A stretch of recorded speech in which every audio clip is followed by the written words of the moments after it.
Hello and welcome to another ATP Geopolitics video with myself, Jonathan MSP. It's the Ukraine War News Update segment for the 25th of March 2023. It's a lot later today. I do apologise.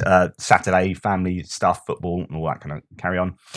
So let's go to our usual opening gambit. The Ukrainian general staff figures for the Russian losses for the day before, all the usual caveats, inaccurate propaganda. Russia don't produce the same kind of daily figures, but I find these indicatively useful. And also, I think they are more accurate than people do give them credit for being, some critics. 720 liquidated personnel is high. It's not as high as it has been, but it's still a considerably large number. You don't want to be losing that number of troops per day. It has been up to over 1,000 in the last week as well. So but it's still much higher than the daily average of over the whole course of the war. 6 tanks, lower but still significant. You don't want to be losing 6 tanks per day every day. Can Russia build 6 tanks a day or get given 6 tanks every single day? No. So that's an unsustainable loss number, over a long period of time. But then when you have days where it's double figures, then these it's even worse then. So 11 APCs is a high number. There were double figures over the last few days. I think 20. Was it 23 yesterday or the day before? So they've been really, really high. They are losing a lot of mechanized equipment. This next number is the one I think is the most significant. 7 artillery pieces, which is fairly high.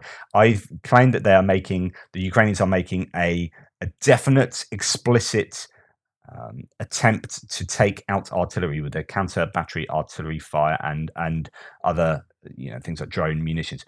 But 9 MLRS, wow. So this is really important because these are the things that kill the Ukrainians the most, and vice versa as well. This has been largely an artillery war, but also if you're going to do a counteroffensive, you need to take these out ahead of that. So that's really important. Those numbers are high and significant. 1 helicopter, 6 drones, 19 vehicles and fuel tanks. That's a very high number, and 2 pieces of special equipment. Really, a bad week, I think, across the board for the Russians in terms of what they've lost, human personnel and equipment. Right.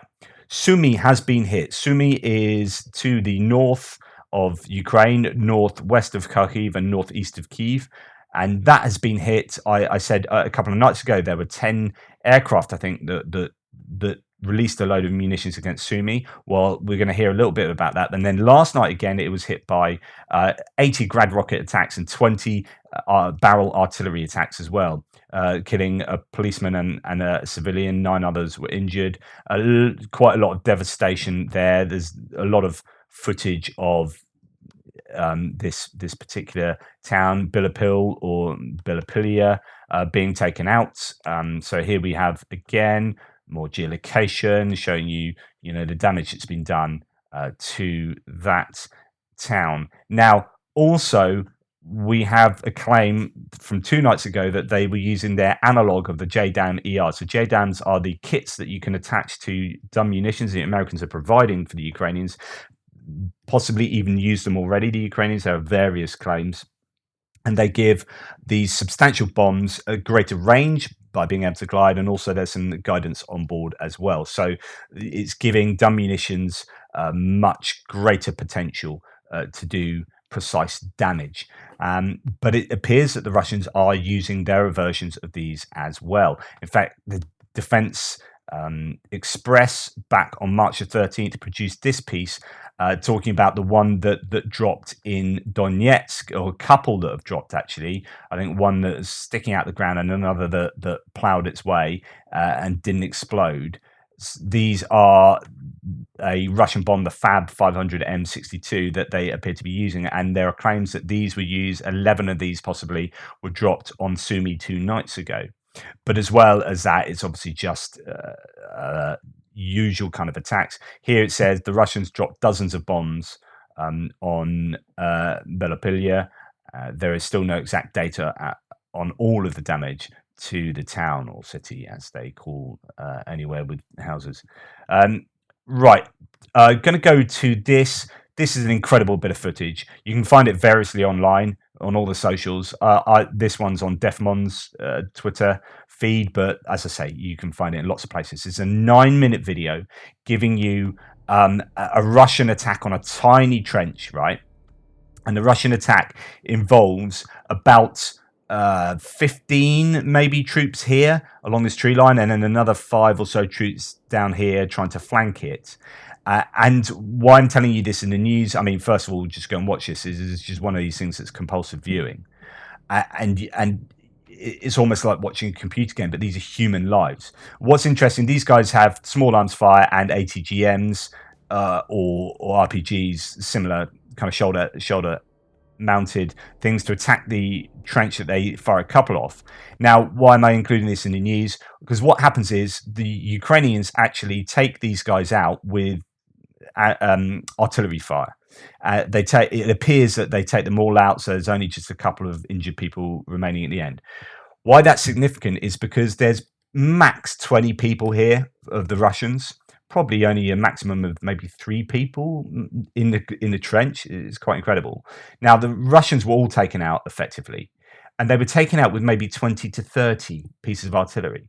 And why that's significant is because it lets you know that in certain situations like this, when you're not using Excalibur rounds that have precision guidance on them, you have to walk these things in with being spotted by the drone. Then you end up using over 1 shell per person. And this becomes incredibly shell hungry and expensive to do. And this shows you how many shells are needed to conduct warfare. Just a vast number of shells. Go and watch that. Very interesting. Now, Alexander Khodorkovsky, who's in the Russian Vostok battalion, claims that the Ukrainians have increased their shelling by tens of times. We're also hearing that they have a massive shell hunger and they're only able to fire, maybe a third of what the Russians do, or less, or fewer shells than that maybe. He explains it with the availability of ammunition. He also describes a Ukrainian tactic of using several drones in drone attacks where some act as decoys while others drop munitions.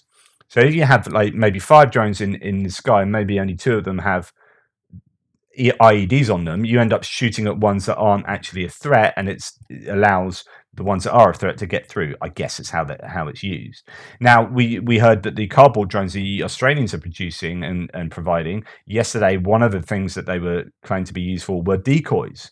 So it's really interesting how drones are being used in these ways, which requires more drones, and we're starting to see a lot more drones filtering through. So drones and artillery ammunition are hugely important, and they are top of the list, as well as many other things. Right, yesterday, Sevastopol, there were big explosions heard there in Moga Bay. Haven't heard anything since then. Not a lot of footage gets out as much as has done in previous times when you hear about these hits behind enemy lines in places like Sevastopol. We've seen aerial and naval drones be used there in the last week. In fact, Georgie from Ukraine Matters talks. No, it's Denis Davidov who used to live in Sevastopol, is from there. Says and in one of his videos, he reckons the exploding drone was right next to a ship. I think it's inconclusive, but he claims that there could well be damage to one of the ships there. Many other people claim that the Russians certainly claim that the 3 naval drones were taken out before they were able to get near the ships.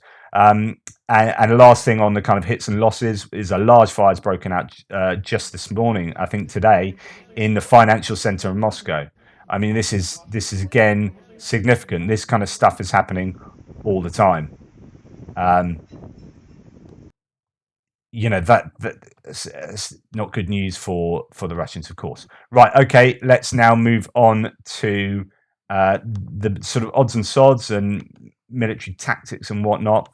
We're going to go first to the claim from the Kyiv Independent that the Ukrainian intelligence is saying Russian occupying authorities in Crimea are selling their property and taking their families away. The Russian command and Moscow installed proxies in Crimea have begun evacuation from the occupied peninsula, said Andriy Yusov, spokesperson for Ukraine's military intelligence. Is this psyops? It could be that this is not happening and Ukraine you're putting a cat amongst the pigeons here. But also it could be happening. Crimean residents have heard a warning on radio stations on March the 22nd, urging them to prepare for leaving Crimea. Yusov told Ukrainian TV channel Freedom, suggesting the announcement was intended for those cooperating with Russian occupying authorities. This could be that the Russians are genuinely worried that the Ukrainians will try and take back Crimea in the counteroffensives. I think that'd be a bridge too far for them, and I think they're more likely to cut down, as I've said many times before, cut down from the Zaporizhia area down to the Azov Sea here, and from there be able to hit much of Crimea with longer range munitions and make living on Crimea untenable. Either way, I guess that's reason for some kind of evacuation. You might argue for the Russians, or that could be psyops. Russian forces are preparing for the Ukrainian counteroffensive, says Medvedev. Yesterday he came out and said, so he's the former Russian president, and he said Moscow was preparing for a Ukrainian counteroffensive, and that the Russian forces were running out, as Kyiv has claimed that Russian forces are running out of steam. So Medvedev, who is the deputy chair of Putin's powerful Security Council, further warned that Moscow was ready to use, quote, absolutely any weapon if Ukraine attempted to retake the Crimean Peninsula that Russia annexed in 2014. So, hey, if you attack Crimea, we're going to use nuclear weapons. Hang on, didn't you just invade it in 2014 and we didn't use nuclear weapons? Yeah. But if you attack it, we'll use nuclear weapons. All right, yeah, because, whatever.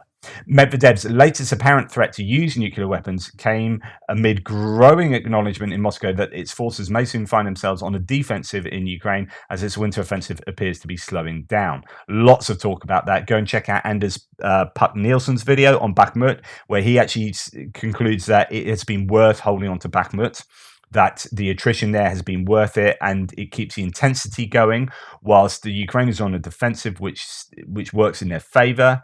And so on and so forth. And he actually surveys all the arguments and says, no, it appears that it was probably a good decision to hold on to Bakhmut, but things could still happen. We don't know.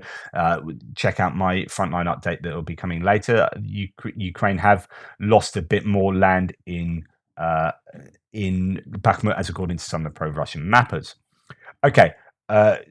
Phillips O'Brien here says this is a brilliant way of finessing the special question. Now would make sense to coordinate land forces as well. This could be a template for others in Europe. So the heads of air forces of Denmark, Finland, and Sweden and Norway have signed an agreement to operate their combined 250 fighter jets as one joint force.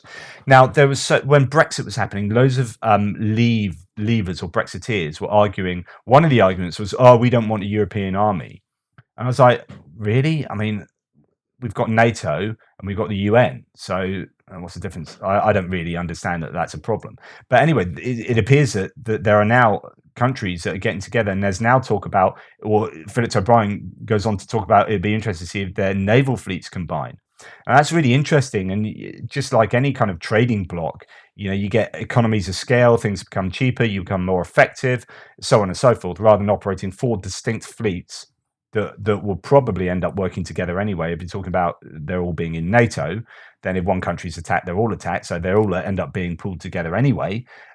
Do you know what I mean? There is an argument to suggest that it makes a lot of sense for these guys to work more closely together. Talking about the UN, it's Ukraine has reacted angrily this evening to reports by the UN earlier today, which alleged executions of prisoners of war, beatings, and arbitrary detention and mistreatment of civilians has happened on both sides of the war. Ukraine's ombudsman Dmitry Lubinets pointed out that the UN has had 100% access to prisoners of war, while Russia has not let anyone visit a single war detainee. So furthermore, Mr. Lubinets pointed out there is no proof in the reports, which are based solely on word of mouth. This has upset the Ukrainians because they say, hey, we're doing things by the book. The Russians clearly aren't, and there's a whole wealth of evidence that they have been committing war crimes in that respect. Is there any truth to these UN claims? I don't know. I'd be pretty amazed if in a war like this, Ukraine wasn't doing some kind of trying to get information out of Russians, so on and so forth. But it may be that they are doing everything by the book. I don't know. I guess we might never know, but these things might come out in the wash at a later date. But yeah, certainly a negative reaction from the Ukrainians to that. Right, Zelensky here. He has being quite forthright in saying, in order to start this much vaunted counteroffensive, Ukraine does not yet have enough equipment. Right, and actually, you've heard this from some other people. Like, there's a lot of equipment. They do have a lot of equipment, but if you're talking about, especially if you're talking about 2 counteroffensives, then you need vast numbers of pieces of equipment. And do Ukraine have that yet? So he's obviously going to be saying that we need more, more, more, more. But I would argue that they do need more. You need more than enough. You don't need just enough to do an offensive. You need to have some elbow room. If some of those get taken out, if you lose some, if you have a bit of a disaster here, then you need more than you think you need. And that was in an interview with the Japanese publication Yomiuri. We cannot start yet, and without tanks, artillery, and HIMARS, we cannot send brave soldiers to the front line. Zelensky called for an urgent increase to support for Ukraine. He also noted that Russian troops fire 3 times more projectiles at Ukrainian positions every day than are used by the Ukrainian armed forces. And that kind of goes back to what the Russians said earlier, that the Ukrainians are firing 10 times more than they have been. So, there's either stuff going on individually in certain places that isn't representative of the whole, or someone's not telling the truth. Okay, going on to military aid. Here's a Defiant class patrol vessel filmed for the first time on the Dnieper, and the US has pledged 6 of these to Ukraine. I just find that interesting because we've not seen a lot of. There have been like riverine boats given and put on these aid packages, but we haven't really seen these in action, or at least evidence of these on Ukraine waters.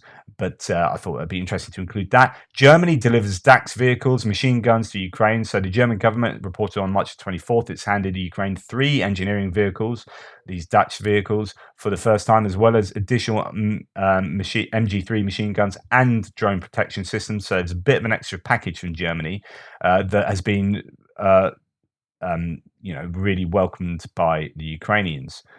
They need these for the offensive, says someone, to overcome fortifications, minefields, and so on.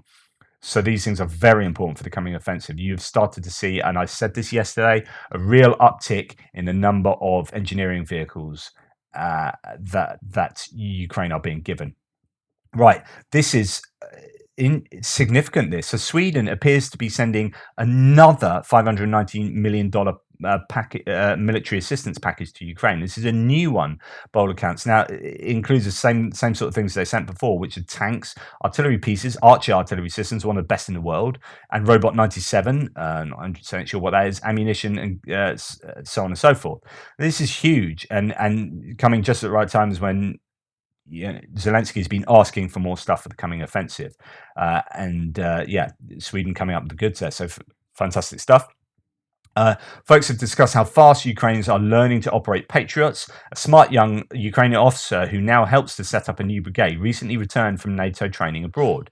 I asked him how it was. He said, okay, but I had the feeling that I taught them more than they taught me. And there is this theory that actually the Ukrainians who have been getting real world battle experience are going to then be trained on certain bits of kit and actually have certain areas of knowledge that are superior to the people who are training them, who have not experienced frontline activity in the way the Ukrainians have. And after this war, you can bet your bottom dollar that the Ukrainians will be at the forefront of NATO training if they get to join NATO, or certainly they'll have the most up-to-date experience of fighting wars, and there will be a great source of teaching, I'm sure.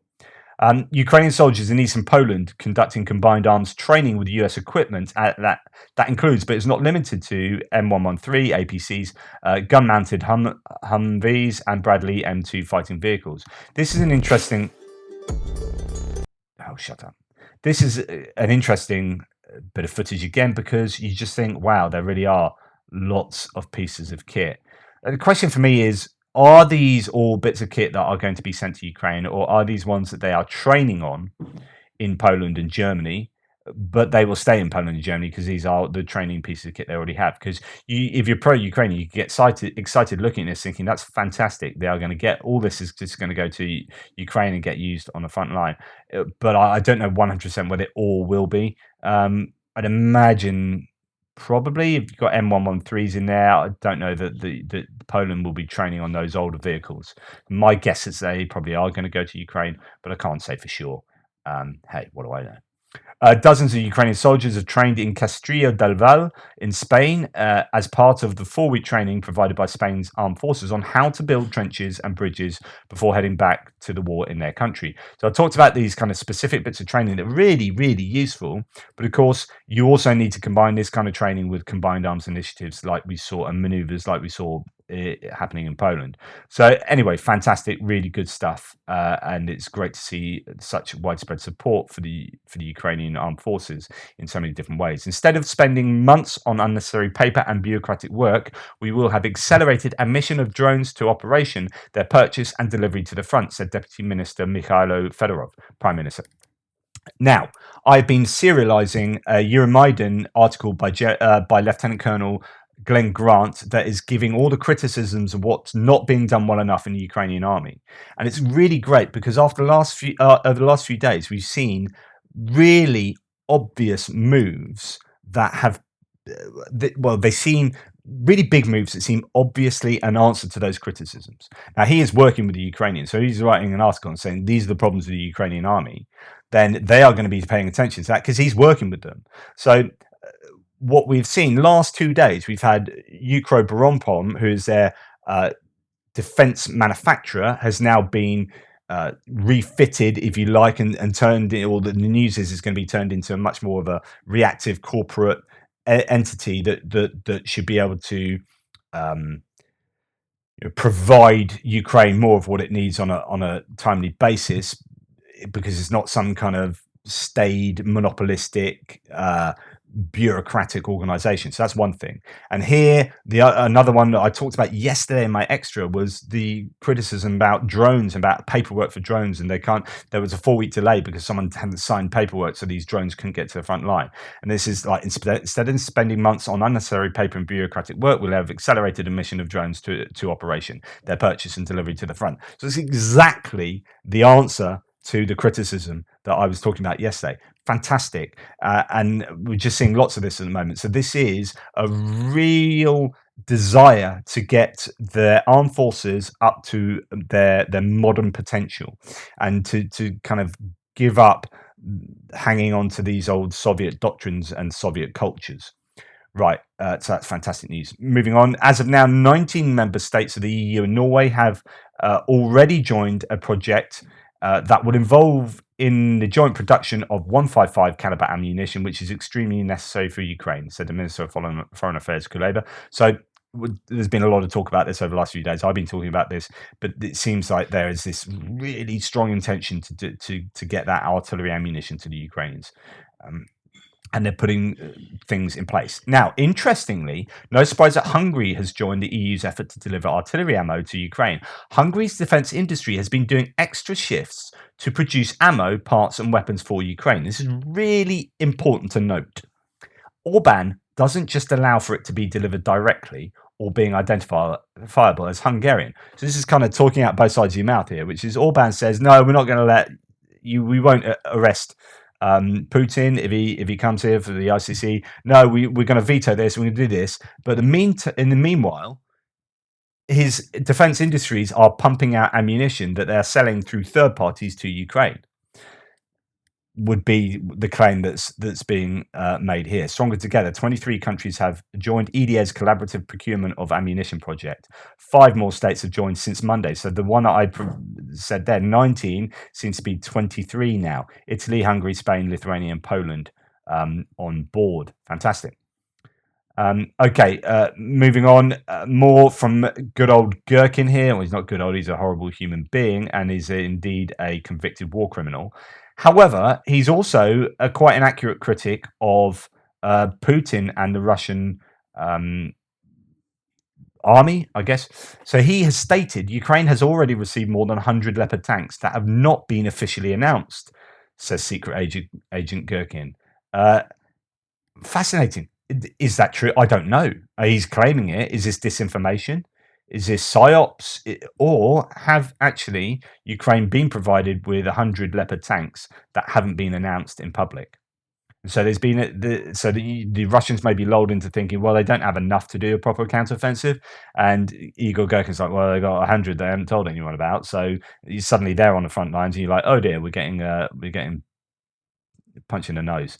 So, but this could just be complete nonsense. Could be complete nonsense. I don't know. Talking about Russian defense procurement and manufacture, the three biggest Russian tank factories are idling due to electronics. The Eurovagon Zavod, these companies are working with semi-finished armored vehicles. If you go and watch Laserpig's video on the T-14 Armata, go and watch it. It is a brilliant video telling you how the T-14 absolutely sucks and will basically never get to the front line. It's just a complete useless pile of tosh. But whenever he tries to say words like this, in fact, this was one of the words he is like, the Euro are working, and that's how I feel, are working with semi-finished armored vehicles. This is when you produce a unit, but it didn't assemble the interior equipment, external sensors, etc. So there's lots of pictures you can see stuff like this that you think, wow, okay, they're producing this stuff, but actually they just sat there for some time and they're not really producing them at all. Russian vehicles always were using 60s to 90s technology, but two components break this cycle: the thermal and night sights. So navigation and fire control are completely manufactured in Russia.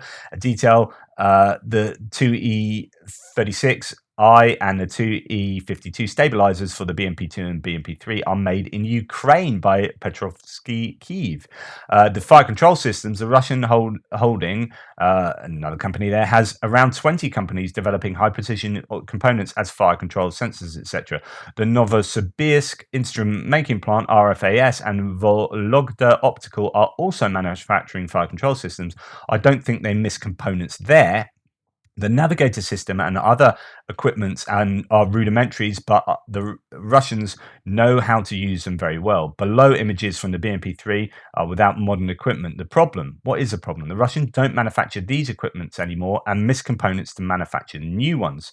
The new BMP-3 variants have new components. It's a good vehicle and an excellent price, but Russia only started a nationalization program in 2018-19. They hadn't time to research and manufacture domestically most of its components. It should take more than a decade. Their real pain are the thermal sights. They're using the Namut thermal sight, a joint development of Sagem from France, SKBM Kurgan, and Peleng of Belarus. Due to sanctions, French company just froze the project. The Russian created a national thermal called Sosna-U and PNMT. Russia can substitute every component buying from international market. Rarely anything is newer than 20 years old, though, but it takes time, and even the already developed systems haven't a full production line. Even in the US and the EU, some equipments are assembled manually and tested, etc. It's impossible to start massive production of a complex equipment as the PNMT, for example, in just a few months. And another question is equality. Military equipment must be made to survive in the hardest conditions and extensive usage. This means a lot of tests and fixes, which they don't appear to be doing. So there are idling factories due to electronics and the sanctions, is the TLDR there. Biden says that China has not yet increased military support for Russia despite warning signs. US President Joe Biden said that despite the signs that China is considering stepping up its military support for Russia, the country hasn't so far moved to do so, according to CNN. It doesn't mean that they won't, but haven't yet, Biden said during a news conference in Ottawa, Canada, following a speech alongside Canadian Prime Minister Trudeau. Okay, so that's good news for the Ukrainians there. Now, if you're a big fan of royal families and whatnot, Prince of Wales have visited British and Polish troops near the Ukrainian border. That's been well received. It's possibly a good bit of soft PR. I don't know how much the rest of the world pay attention to stuff like this. Possibly more than maybe I do. The royal family, people abroad seem to think they're kind of much bigger thing and much more important thing than maybe I do as a kind of someone who sits on a fence about them, but certainly useful for getting morale up amongst the British trainers that are working there. But possibly, I think they also met Ukrainians there who were kind of really over the moon to meet them and have donated a bunch of stuff. So I think it's just a useful soft power exercise for the British to do there. Maloney here, talking about, I showed you the really brilliant speech that she did, and I showed you that to you yesterday.